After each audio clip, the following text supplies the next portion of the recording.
I couldn't believe I was standing here right in front of Marcus Hargrave's family estates, staring at a building that looked like it belonged in a magazine spread about old money and generational wealth. The driveway alone was longer than my entire apartment complex. My hands were trembling slightly as I clutched my overnight bag, trying to process how I'd ended up here in the first place. This weekend trip was exclusively for senior management, department heads, executives, people who made decisions that shaped the company's future. And then there was me, Eric Daniels, a junior assistant whose primary responsibilities included organizing filing cabinets, fetching coffee orders, and occasionally sitting in meetings where I wasn't allowed to speak. So when HR sent me an email 3 days ago with the subject line CEO personal request, weekend retreat attendance required, my first thought was that someone had made a terrible mistake. But there was no mistake. The email explicitly stated that Marcus Hargrave himself had requested my presence. Not suggested, not recommended, requested. As if I were someone who mattered. As if my absence would somehow be noticed. The confusion had kept me awake for 2 nights straight. Marcus and I barely had any direct interaction at the office. Our relationship consisted entirely of formal greetings when he passed my desk. A curt nod, maybe a good morning if I was lucky, and the occasional cold instruction delivered through his assistant. Marcus needs these reports by noon. Marcus wants the conference room reset, always through intermediaries, always distant, always professional to the point of impersonal. So why would he suddenly want me here, among his family, among people who actually held power within the company? The sound of car doors closing pulled me from my thoughts. Other executives were arriving, climbing out of luxury vehicles with the kind of casual confidence that came from belonging. They nodded at each other with familiarity, exchanged insider jokes, moved through this space like they'd been here dozens of times before. And then there was me standing near the fountain with my discount store luggage, feeling like an imposter at a party I hadn't been invited to. Except I had been invited, personally, by the CEO himself. That somehow made it worse. I watched as several senior vice presidents glanced my way, their expressions shifting from polite acknowledgement to visible confusion. I could practically hear their thoughts. What's the junior assistant doing here? Did he get lost? Is he dropping something off? The whispers started almost immediately. I pretended not to notice, but my face burned with embarrassment anyway. I'd spent my entire career trying to be invisible, trying not to make waves, trying to just do my job and go home. And now I was the center of unwanted attention, standing out in the worst possible way. Then Marcus appeared. He stepped out of the main entrance with his older brother Garrett beside him. Both of them engaged in quiet conversation. Marcus looked exactly like he did at the office. Perfectly tailored dark suit, hair immaculately styled, expression unreadable, but there was something different about seeing him here in this context. He seemed slightly more relaxed, his shoulders not quite as rigid, his jaw not quite as tight. His gaze swept across the arriving guests with practiced efficiency, cataloging faces, making mental notes, and then his eyes landed on me. The world seemed to stop for just a moment. His expression didn't change. Marcus never let his emotions show, but something flickered in his eyes. Recognition maybe, or perhaps assessment. His attention lingered on me for 3 full seconds, which felt like an eternity under that intense scrutiny, before he turned back to Garrett and said something I couldn't hear. Garrett's eyes immediately found me in the crowd. A slow smile spread across his face, warm and genuine in a way that Marcus's expressions never were. He headed straight toward me, and I fought the urge to look behind myself to see if there was someone more important standing there. Eric, right? Garrett extended his hand, his grip firm but friendly. Marcus told me about you. Welcome to our home. I hope the drive wasn't too bad. I shook his hand, trying to ignore the fact that multiple executives were now watching this interaction with undisguised curiosity. No, it was fine. Thank you for having me. Marcus specifically wanted you here, Garrett continued, and I swore the volume of nearby conversations dropped as people strained to listen. Said you'd be an asset to the weekend discussions. High praise coming from him. He doesn't hand out compliments easily. Asset? Discussions? What discussions would a junior assistant possibly contribute to? I smiled awkwardly, having no idea how to respond to that. The afternoon passed in a blur of uncomfortable small talk and feeling perpetually out of place. The estate was massive. Sprawling gardens, a private lake, multiple guest houses. Everyone else seemed to know exactly where to go, exactly how to act. I just followed the crowd and tried not to break anything expensive. By the time dinner arrived, I'd worked myself into a state of quiet anxiety. The dining hall was something out of a period drama. Vaulted ceilings, crystal chandeliers, a table that could seat 30 people comfortably. The china looked antique. The wine bottles didn't have price tags, which probably meant they cost more than my monthly rent. I deliberately chose a seat near the end of the table, hoping to blend into the background. Maybe if I was quiet enough, everyone would forget I was here. Maybe I could just observe and nod politely and get through this weekend without embarrassing myself. But then Marcus's mother noticed me. She was an elegant woman in her 60s, with silver hair styled perfectly and kind eyes that seemed to miss nothing. She'd been making rounds, greeting guests, ensuring everyone felt welcome. And now those observant eyes had landed on me. "Eric, sweetheart," she said, her voice carrying that particular warmth that only mothers seem to possess. "Are you feeling all right? You look a bit cold. You're trembling." Every conversation at the table stopped. All eyes turned toward me. I felt my face flush hot with embarrassment. "No, ma'am, I'm completely fine. He's always cold," Marcus interrupted from his position at the head of the table. He didn't even look up from his wine glass, his voice flat and matter-of-fact as if he were reading from a weather report. I brought something for him. The silence that followed was deafening. I watched, frozen in disbelief, as Marcus reached down beside his chair and retrieved a leather bag I hadn't noticed before.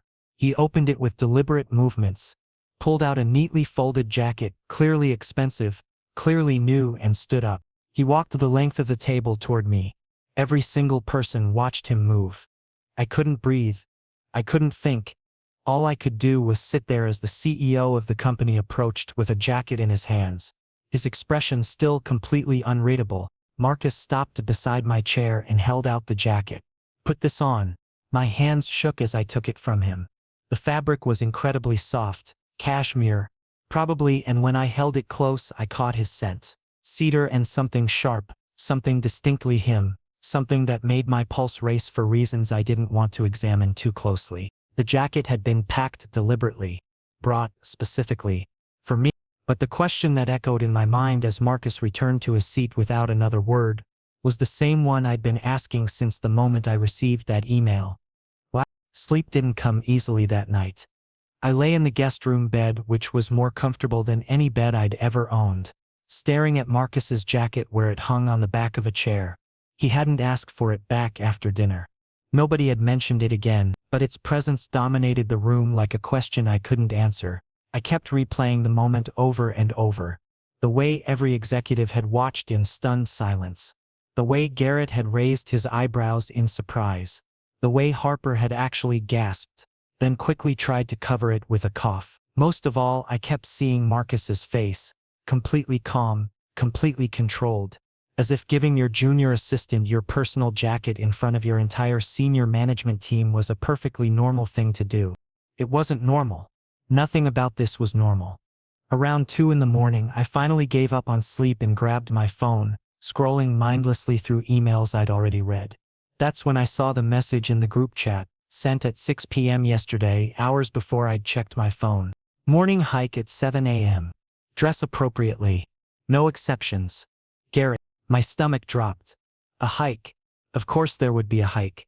Rich people loved hiking, and I was possibly the least athletic person in the entire company. My idea of exercise was taking the stairs when the elevator was broken. My stamina was non-existent. This was going to be a disaster. When I dragged myself downstairs the next morning, everyone was already gathered near the trail entrance, looking like they'd walked out of an outdoor equipment catalog. Professional hiking boots, moisture-wicking jackets, those fancy water bottles with built-in filters. They stretched and chatted easily, clearly people who did this sort of thing regularly. I looked down at my outfit, an old hoodie from college, with a faded logo, cheap sneakers I'd bought on sale 3 years ago, regular jeans. I might as well have been wearing a sign that said "doesn't belong here." The hike started pleasantly enough. The trail wound through beautiful forest, morning sunlight filtering through the trees, birds singing overhead. For the first 15 minutes, I actually felt okay. I could do this. I could keep up. That optimism lasted exactly 20 minutes. My breathing became labored. My legs started burning. The gap between me and the rest of the group grew steadily wider as they maintained a pace that I simply couldn't match. Nobody seemed to notice I was falling behind. They were all deep in conversation, laughing at inside jokes, talking about quarterly projections and market trends. I told myself to push through it, to not be the weak link, to prove I deserved to be here even if I didn't understand why I was here in the first place. But my body had other ideas. My lungs felt like they were on fire. Black spots danced at the edges of my vision. I finally had to stop, leaning against a tree trunk, trying desperately to catch my breath without making it obvious how much I was struggling. The group disappeared around a bend in the trail ahead. Their voices faded, and I was alone, feeling like a complete failure, wondering how long I could rest before someone noticed I was missing and came looking for me. "You need to stop pushing yourself so hard." I jerked upright, startled. Marcus stood about 10 feet away, leaning casually against a large boulder. How long had he been there? Had he been watching me struggle? Before I could formulate a response, he called up the trail toward the distant group. "Garrett, take everyone ahead to the overlook. We'll catch up." Garrett's voice floated back, amused. "Take your time, little brother. We'll save you the good view." Then we were alone. Properly alone, for the first time since I'd arrived. The sounds of the other hikers faded completely, leaving just the ambient noise of the forest wind through leaves, a distant stream, my own embarrassingly heavy breathing. Marcus pushed off the boulder and approached. Up close I noticed details I'd missed before. A slight sheen of sweat on his forehead, the top button of his expensive hiking shirt undone, the way his hair had fallen slightly out of its usual perfect arrangement. He looked human, approachable almost. "Sit down before you pass out," he said, and it wasn't a suggestion. I lowered myself onto a flat rock, legs grateful for the reprieve. Marcus settled beside me. Not too close, but closer than he'd ever been in the office. Close enough that I could smell that cedar scent again, mixed now with fresh air and exertion. He pulled a water bottle from his pack and handed it to me. "Drink." "I have my own," I started, but he cut me off with a look. "Drink it, Eric." Something about hearing him say my name, really say it with intention instead of just corporate formality, made my throat tight. I took the bottle with shaking hands and drank. The water was cold and perfect, and I hadn't realized how dehydrated I'd been until that moment. We sat in silence for several minutes. I expected him to say something about my poor performance, my obvious lack of fitness, my failure to keep up with the group. Instead, he just gazed out at the forest, apparently content to wait however long I needed. Finally, I couldn't take it anymore. "I don't understand why I'm here."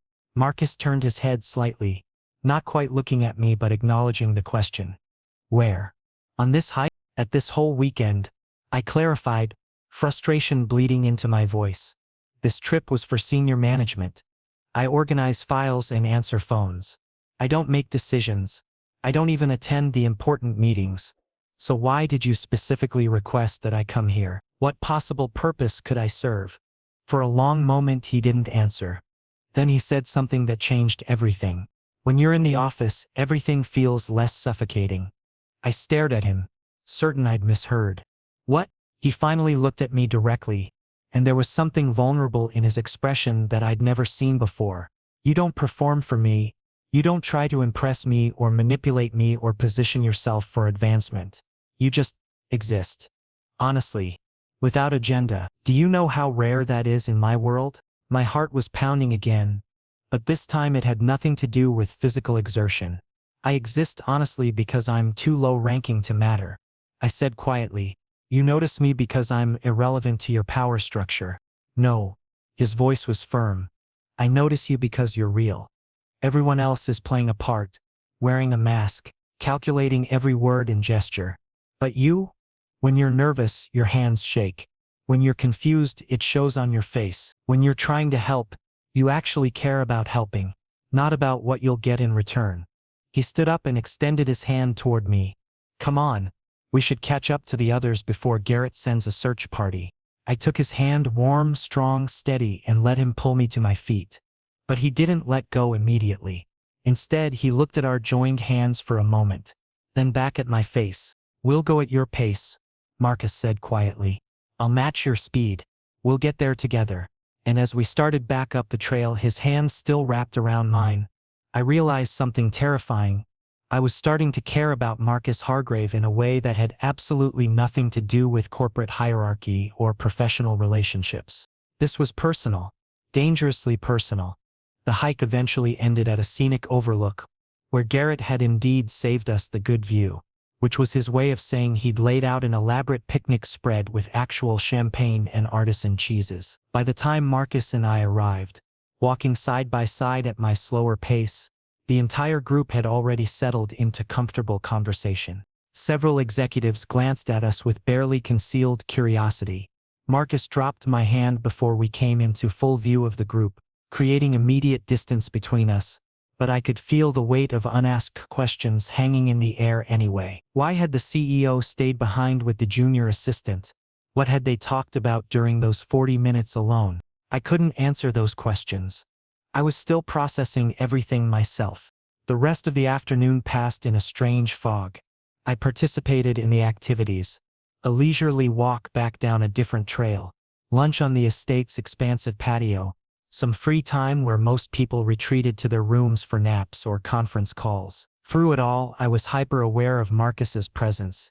Even when he wasn't nearby, I caught myself looking for him in crowds, listening for his voice in conversations, wondering what he was thinking. This was dangerous territory. This was how people got hurt. This was how careers got destroyed. But I couldn't seem to stop myself. As evening approached, the staff began setting up a bonfire in the large stone fire pit near the lake. It was the kind of picture-perfect scene that belonged on a luxury resort brochure. Comfortable seating arranged in a semicircle, soft outdoor lighting creating atmosphere, the sun setting over the water in shades of orange and gold.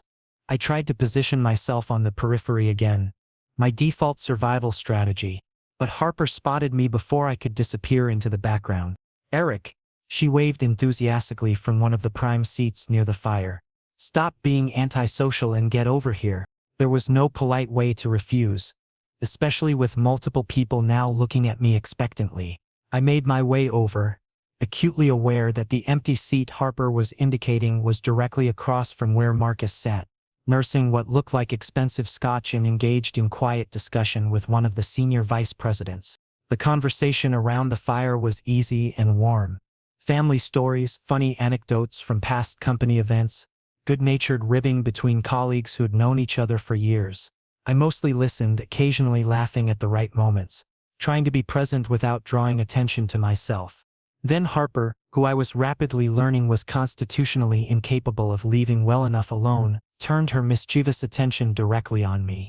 "So Eric," she swirled her wineglass dramatically, "give us the real truth. What's Marcus actually like as a boss? And I want honest answers, not corporate-approved responses." The conversation died. Everyone turned to look at me with varying degrees of interest. Marcus's expression remained neutral, but I saw his fingers tighten slightly around his glass. "He's professional," I managed, trying to think of something safe to say. "Very focused on efficiency and results." "Boring," Harper declared with a laugh. "Come on, that's the kind of answer you'd give in an interview. I want the good stuff. Does he actually remember his employees' names? Does he ever smile? Has he ever done anything that surprised you?" The loaded nature of that last question hung in the air. Because yes, Marcus had surprised me multiple times in the past 24 hours. But I couldn't exactly say that without opening a door I wasn't sure should be opened. Before I could formulate a diplomatic response, Harper leaned forward with a conspiratorial grin. "Okay, I'm just going to say what everyone's thinking anyway. Marcus, why did you pack a jacket specifically for Eric? Because that was weird. Even for you." Absolute silence. The crackling fire might as well have been the only sound in the universe. I felt my face flush hot, grateful for the dim lighting that might hide my embarrassment. Marcus's jaw tightened. "Harper, no, seriously." She was clearly enjoying this, undeterred by her brother's warning tone. "You never do things like that. You barely remember to bring extra anything for yourself, let alone other people. But somehow you knew Eric would be cold at dinner and packed a jacket for him specifically. I'm just saying that's interesting behavior. Garrett joined in, his tone more gentle but still curious. She has a point, Marcus. You're not usually the thoughtful gesture type. What made you think of it? The weight of expectation pressed down on all of us. I wanted to sink into the ground and disappear. This was exactly the kind of attention I'd been trying to avoid my entire career. Marcus set his glass down with careful precision. When he spoke, his voice was controlled, but there was an edge to it that suggested Harper was treading on thin ice. I observed that Eric was uncomfortable at the last company function. It seemed prudent to be prepared this time. That's all? That's all? Harper's eyebrows shot up. Marcus, you observed someone's discomfort weeks ago and remembered it well enough to pack extra clothing for them. Do you hear yourself? That's not prudent. Harper, enough.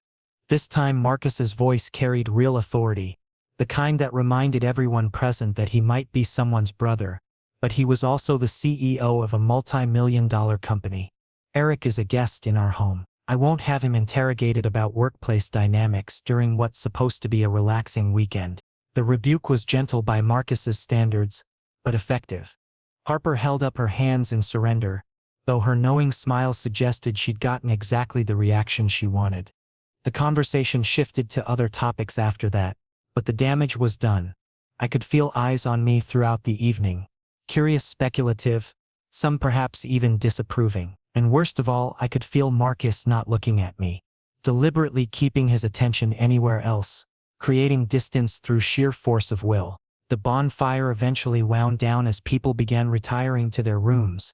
I waited until the crowd had thinned, then made my own escape, desperate for the privacy of my guest room where I could process everything without an audience. I'd made it halfway down the hall when I heard footsteps behind me. Eric. I turned to find Marcus approaching, his expression unreadable in the dim hallway lighting.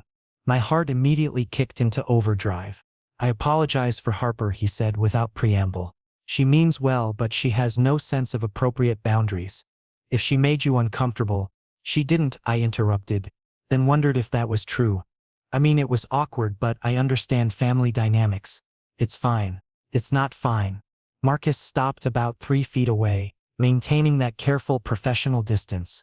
This weekend was supposed to give you a chance to network with senior leadership, to be seen as more than just an assistant. Instead, my family has created speculation and gossip that could complicate your career.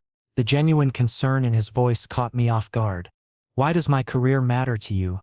The question came out more bluntly than I'd intended, but now that it was hanging between us, I couldn't take it back. And honestly, I wanted an answer. I needed to understand what was happening here, what this attention meant, whether I was reading something into nothing, or if there was actually something real beneath all these strange charged moments. Marcus was quiet for a long moment. Then he said, so softly I almost missed it. Because somewhere along the way you started mattering, and I'm still trying to figure out what to do about that. Before I could respond, before I could even process what he'd just admitted, he turned and walked away, leaving me standing alone in the hallway with a racing heart and a head full of questions that I was absolutely certain would keep me awake for another sleepless night. Breakfast the next morning felt like navigating a minefield. I sat at the long table with my plate of eggs and toast, hyper aware of every movement, every glance, every word spoken around me. Marcus was there at the head of the table as always. But he wouldn't look at me. Not directly. His eyes would skim past me, landing on Garrett or Harper or literally anyone else in the room, but never quite meeting mine. After what he'd said last night that I'd started mattering to him, I didn't know how to interpret this avoidance. Was he regretting the admission? Had he revealed too much? Or was he simply trying to maintain appearances in front of his family and colleagues? Harper, thankfully oblivious to the tension radiating between her brother and me, was in particularly high spirits. Today's going to be amazing, she announced, spreading jam on her croissant with enthusiasm. We're taking the boats out on the lake, kayaking, paddleboarding, maybe some swimming if anyone's brave enough for the cold water. My stomach sank. Water sports. Of course, because hiking hadn't been humiliating enough. Garrett caught my expression and laughed good-naturedly. Don't worry, Eric. It's all pretty casual. No pressure to be an Olympic athlete or anything. Just fun. Right. I managed forcing a smile. Fun. The lake was absolutely stunning when we arrived an hour later. Crystal clear water that reflected the surrounding mountains like a perfect mirror. The morning sun creating diamonds of light across its surface. A small dock extended into the water. Various watercraft tied up and bobbing gently. Kayaks, canoes, paddleboards, even a small motorboat. Everyone began selecting their equipment with the ease of people who'd done this 1,000 times. I stood awkwardly to the side, trying to figure out which option would result in the least amount of public embarrassment. The kayaks looked stable enough, but I'd never actually been in one. The paddleboard seemed like a guaranteed disaster. Maybe I could just claim I wanted to relax on the dock and watch. Can you handle a kayak? I turned to find Marcus standing beside me, close enough that I could see water droplets on his rolled-up sleeves, evidence that he'd already been helping to launch some of the boats. His expression was neutral, but there was something in his eyes, a question that went beyond the surface meaning of his words. Honestly, I have no idea. I admitted. I've never tried. Then you'll come with me. Tandem kayak. It wasn't a question or even really a suggestion. It was simply a statement of fact, delivered in that same authoritative tone he used in board meetings. But what about Garrett? Or Harper? Wouldn't you rather? They're going together, Marcus interrupted, nodding toward where his siblings were already climbing into a canoe, bickering playfully about who got to steer. You're with me. There was no arguing with that tone. And truthfully, I didn't want to argue. The thought of being in a small boat with Marcus, just the two of us away from the watching eyes of executives and family members, sent a thrill of nervous anticipation through me. The tandem kayak was larger than I'd expected, stable and well-maintained. Marcus held it steady while I climbed clumsily into the front seat, then pushed off and settled into the back position with practiced ease. I felt the boat dip slightly under his weight, heard him adjust the paddle, and then we were moving. The first few minutes were awkward. My paddle strokes were completely uncoordinated with his, causing the kayak to zigzag inefficiently across the water. I could feel frustration building in my chest. Why was I so incompetent at everything? Stop fighting it, Marcus said from behind me, his voice surprisingly close to my ear. The proximity sent shivers down my spine that had nothing to do with the temperature. You're trying too hard. Just feel the rhythm and match it. Move with me, not against me. I forced myself to stop overthinking and just pay attention. The dip of his paddle into the water, the slight shift of his weight, the steady, measured pace of his breathing. Gradually, almost without conscious thought, my movements began to sync with his, and then something magical happened. The kayak started gliding smoothly across the lake, our paddles moving in perfect harmony. The resistance I'd been feeling melting away. It was peaceful in a way I hadn't expected, just the sound of water against the hull, the distant laughter of the others, and the synchronized rhythm of our breathing. We paddled in comfortable silence for several minutes, moving away from the main group toward a quieter section of the lake surrounded by trees. When Marcus finally spoke again, his question caught me completely off guard. Have you ever thought about doing something different with your life? Something beyond filing papers and taking meeting notes? I twisted slightly to look back at him, nearly disrupting our rhythm. Why are you asking me that? His expression was serious, thoughtful in a way I'd rarely seen. Because you're wasting your potential in that position. You think I don't notice, but I do. Those analysis reports you compile, the ones you probably assume nobody reads because they're not officially requested. I read every single one. Your insights are sharp. Your observations are valuable. You see patterns that other people miss. My heart started pounding. I just do that because I find it interesting. I didn't know anyone actually looked at them. I look at them, Marcus said firmly. And they're good. Better than good. You have analytical skills that most of my senior team would kill for. So why are you content to stay in a junior position where none of that matters? The question stung. Probably because I'd asked myself the same thing countless times. I guess I never thought I had any other options. People like me don't just jump from junior assistant to analyst. That's not how the world works. What if I could change how the world works? Marcus slowed his paddling, letting us drift. What if I could give you that opportunity? Would you take it? I turned around fully now, abandoning any pretense of paddling. Marcus's face was intense, focused entirely on me with an expression I couldn't quite read. "What are you saying?" "I'm saying I've already spoken with HR." His words came out measured, careful. "There's a senior analyst position opening up next quarter. The job would involve strategic planning, market analysis, direct reporting to department heads. It's challenging work that actually utilizes your brain instead of just your organizational skills." My breath caught. "You want to promote me?" "I want to give you a choice," he corrected. "This isn't about me doing you a favor or you owing me something. This is about recognizing talent that's being squandered and putting it where it belongs. But I need to know you actually want it, that you're not just agreeing because I'm the CEO and you feel pressured." Tears pricked at my eyes unexpectedly. Nobody had ever believed in me like this. Nobody had ever seen potential in me beyond my ability to organize files alphabetically and remember coffee orders. "Why would you do this for me?" Marcus set his paddle down carefully and leaned forward slightly, close enough that I could see the sincerity in his eyes. "Because watching you settle for less than you deserve bothers me more than it should. Because somewhere in the past few months your success started mattering to me as much as my own. Because," he paused, seeming to struggle with the words, "because you deserve someone in your corner who sees what you're capable of." The kayak rocked gently beneath us, water lapping against the sides. In the distance I could hear Harper's laughter and Garrett shouting something about racing back to the dock. But in our little bubble of space, it felt like the entire world had narrowed down to just the two of us in this moment. "Yes," I whispered. "If you're really offering this, if this is real, then yes. I want it." Something shifted in Marcus's expression, relief, maybe, or satisfaction, or something deeper that I didn't dare name. "Good. We'll make it official when we get back to the office.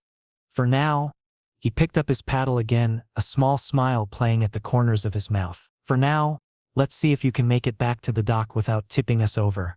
I laughed, surprising myself with the genuine joy in the sound. "No promises, but I'll try." As we paddled back toward the others, moving in perfect synchronization, I felt something fundamental shift inside me. This weekend had changed everything.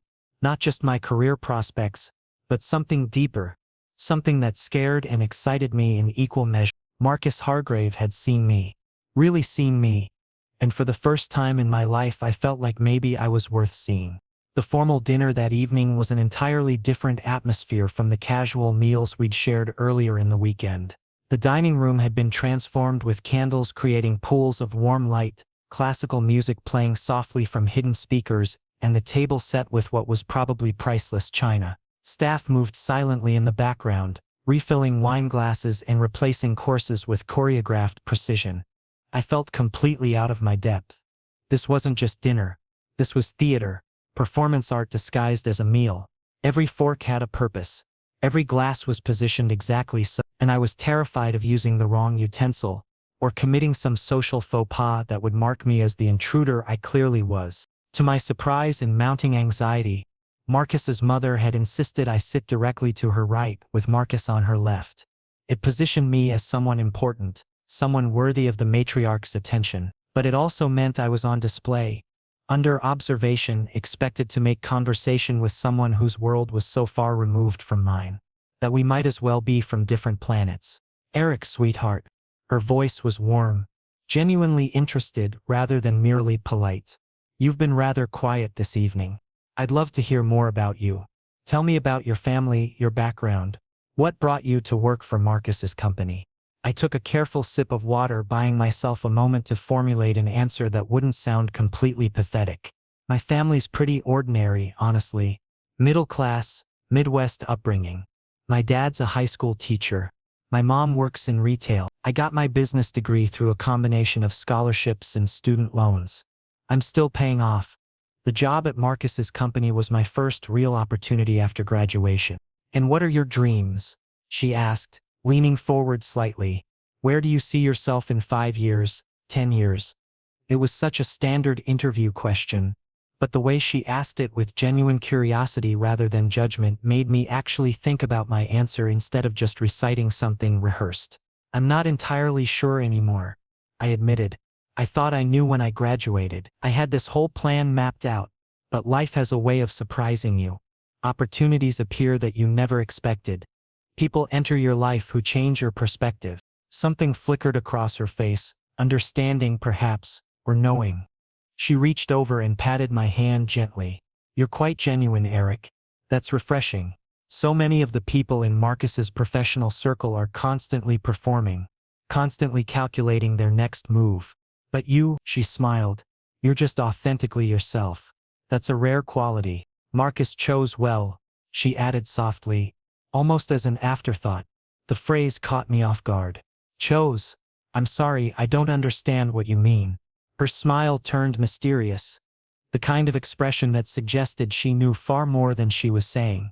For bringing you here, dear, into our family circle. Marcus doesn't extend that invitation lightly. You should feel honored. Before I could process that statement or ask follow-up questions, the conversation shifted to other topics. But those words echoed in my mind throughout the rest of the meal. Marcus chose well. What exactly had he chosen? And what did she think was happening here? After dinner, most of the guests moved to the drawing room for after-dinner drinks and continued conversation. I excused myself quietly, needing air and space to think. The events of the weekend were piling up in my mind, each moment adding to a picture I couldn't quite make sense of yet. I found my way to an outdoor terrace I'd noticed earlier, a beautiful space overlooking the grounds, with the city lights visible in the distance, creating a glowing horizon. The night air was cool but not uncomfortable, carrying the scent of jasmine from the gardens below. I'd been standing there for maybe 10 minutes, just breathing and thinking when I heard footsteps behind me. Your family is incredibly kind, I said without turning around, somehow knowing it was Marcus. I don't think I've ever felt so welcomed somewhere I so obviously don't belong. You belong. His voice was firm, leaving no room for argument. He came to stand beside me at the railing, close enough that our shoulders nearly touched. They wouldn't have been so warm if they didn't genuinely like you. My family is good at many things, but fake politeness isn't one of them. I turned to look at him.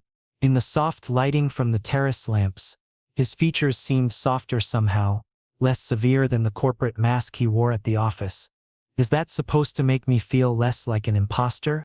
You're not an imposter. The intensity in his voice made me shiver. Stop diminishing yourself. Stop acting like you're less than everyone else here. You're not. I'm a junior assistant who somehow ended up at a senior management retreat, I pointed out. That's literally the definition of being out of place. You're here because I wanted you here, Marcus said, and there was something almost fierce in his tone. Not as window dressing, not as charity, because your presence makes this bearable. Because when you're around, I remember there's more to life than quarterly reports and shareholder meetings. The vulnerability in that admission took my breath away. Before I could respond, Marcus shrugged off his blazer and draped it carefully over my shoulders. The gesture was so similar to the jacket incident at dinner that first night, but somehow more intimate, more deliberate. You're shivering again, he said quietly, adjusting the blazer so it sat properly. You do that when you're overwhelmed. I've noticed. The fabric was warm from his body heat, carrying that cedar scent that I'd started associating with safety and comfort. My voice cracked when I finally managed to speak. Why are you so kind to me? I'm nobody special. Just another employee. Don't. He turned to face me fully, and there was something raw in his expression that I'd never seen before. Don't call yourself nobody. You're not nobody. Not to me. Then what am I? The question came out as barely a whisper. To you, I mean. What am I to you? Marcus was silent for a long moment, and I watched emotions flicker across his face. Conflict, fear, resignation, and finally something that looked almost like surrender. When he spoke, his voice was low and rough with feeling.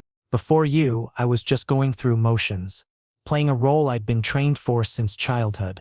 The perfect CEO, the family success story, the man who made all the right decisions. But I wasn't alive. I was just existing, functioning. He paused, seeming to struggle with the words.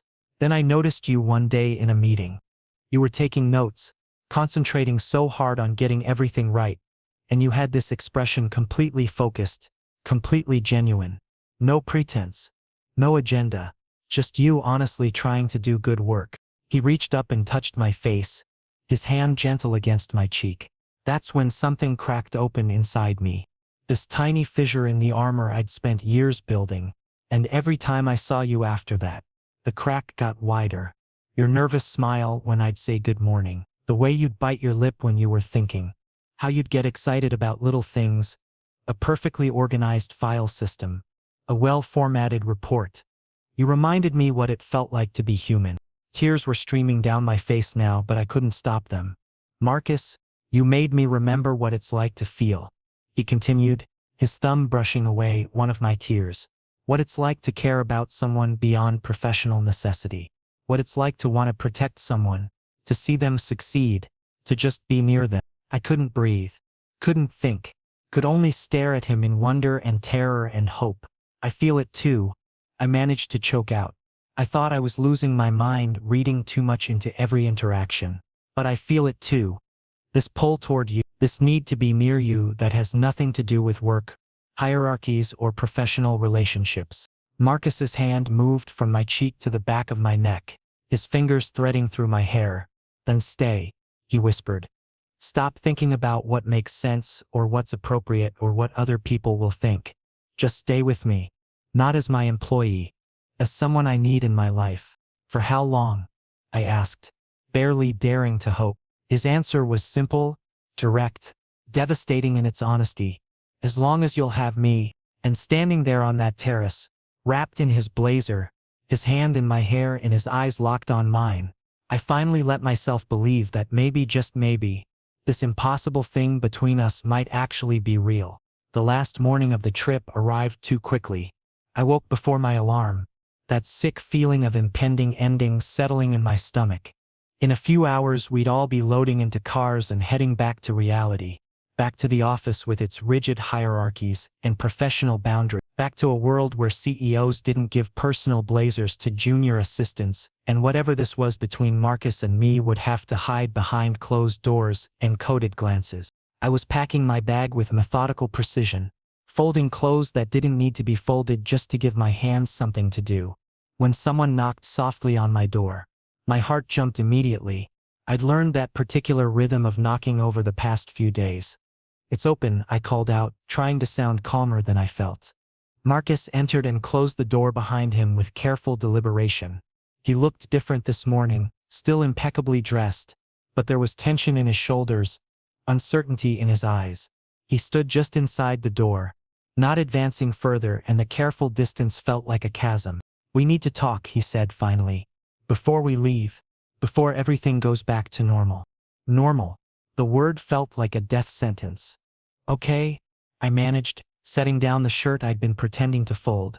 Marcus moved to the window, staring out at the grounds below rather than looking at me. When he spoke, his voice was measured but strained. When we return to the office, everything will revert. Professional boundaries. Formal interactions. The distance we maintain before this weekend, that's what everyone will expect. What the company requires. Each word felt like a small knife. I'd known this was coming, of course I had, but hearing him say it out loud made it devastatingly real. I understand, I said, though my voice betrayed the lie. I don't think you do. He turned from the window and the vulnerability in his expression stopped my breath. Because I don't want that. I don't want to go back to pretending you're just another employee. To limiting our interactions to brief emails and formal meetings. This weekend has shown me something I can't unsee. Hope fluttered dangerously in my chest. What has it shown you? Marcus crossed the room then, closing the distance between us until he was standing close enough that I could see the flecks of darker blue in his eyes. That I'm tired of living half a life. That success and professional achievement mean nothing if I'm empty inside. That he reached out and took both my hands in his. That you've become essential to me in a way that has nothing to do with business and everything to do with simply being alive. My hands were shaking in his grip. What are you saying? I'm saying I want you in my life. Really in my life. His thumbs traced circles on the backs of my hands, the gentle touch at odds with the intensity of his words. Not hidden away, not reduced to stolen moments when nobody's watching. I want to take you to dinner, to call you just to hear your voice. To have the right to care about you publicly instead of pretending professional indifference. Tears blurred my vision. Marcus, that's impossible. You know it is. The power dynamic alone. HR would have a field day. And the other employees, the gossip, the accusations that I slept my way into a promotion. I know. He squeezed my hands. I know it's complicated. The optics are terrible. There will be rumors, investigations, people questioning both our motives. The board might push back. Some employees will lose respect for me. Your colleagues will whisper behind your back. He paused, making sure I was really hearing him. But I'm willing to face all of that if you are. I'll transfer you to a different department to eliminate direct reporting conflicts. We'll document everything properly. We'll be so transparent that nobody can claim impropriety. Whatever it takes to make this work ethically and professionally. You've really thought about this, I whispered, almost afraid to believe it. I've thought about nothing else since the moment Harper called me out at the bonfire, he admitted, since I realized that hiding what I feel for you was becoming harder than facing the consequences of admitting it. A laugh bubbled out of me, half joy and half disbelief. This is insane. You know that, right? This whole situation is completely insane. Probably, Marcus agreed, a small smile finally touching his lips. But I've spent my entire life being sensible and calculating every risk. For once I want to do something just because it feels right. Consequences be damned.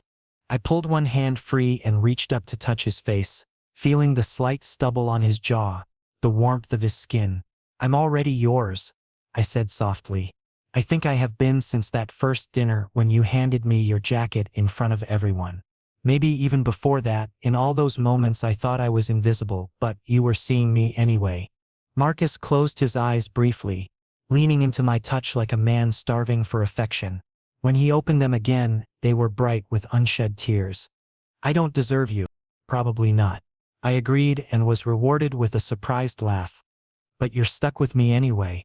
He pulled me into his arms then, holding me so tightly I could barely breathe, and I didn't care. His heart was pounding against my chest, rapid and real, proof that the controlled CEO facade was just that, a facade. Underneath was just a man, vulnerable and scared and hoping. Thank you, he whispered into my hair, for taking a chance on me, for seeing past the title and the money and the power to whatever's actually underneath. You don't have to thank me for that, I murmured back. That's just called caring about someone. We stood like that for several minutes, just holding each other, letting the reality of what we were choosing sink in. It wouldn't be easy. There would be obstacles and judgment, and people actively rooting for us to fail. But standing there in his arms, feeling safe and wanted and chosen, I couldn't bring myself to care about any of that. Eventually we had to pull apart. The cars would be arriving soon to take everyone back to the city. Real life was calling, demanding our return.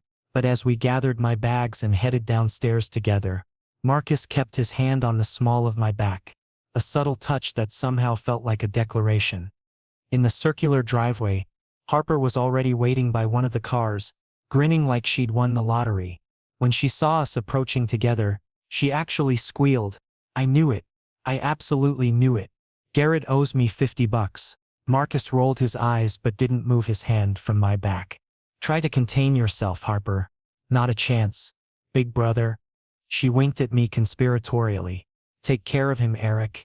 He needs someone to remind him he's human occasionally. I'll do my best, I promised, unable to suppress my smile.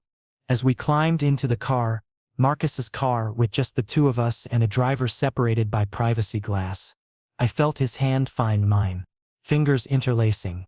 The city grew closer on the horizon, bringing with it all the complications we'd have to face. But for now, in this moment, I let myself just enjoy the simple pleasure of his hand in mine. Ready? Marcus asked quietly. I looked at him, this powerful, complicated man who'd chosen me despite every logical reason not to, and felt absolutely certain of my answer. Ready? I confirmed. Whatever came next, we'd face it together, and somehow that made everything else seem manageable. The weekend had started with a jacket, a simple gesture that meant far more than either of us had realized at the time. It was ending with something infinitely more valuable, the promise of a future where I wasn't invisible, where I mattered, where someone as extraordinary as Marcus Hargrave had looked at me and decided I was worth the risk. As the car pulled away from the estate, leaving that magical weekend behind, I realized something fundamental had shifted. I wasn't the same person who'd arrived here 3 days ago, uncertain and out of place. I'd found something I hadn't even known I was looking for. Not just love, but the courage to believe I deserved it. And that, more than anything else, was the real gift Marcus had given me.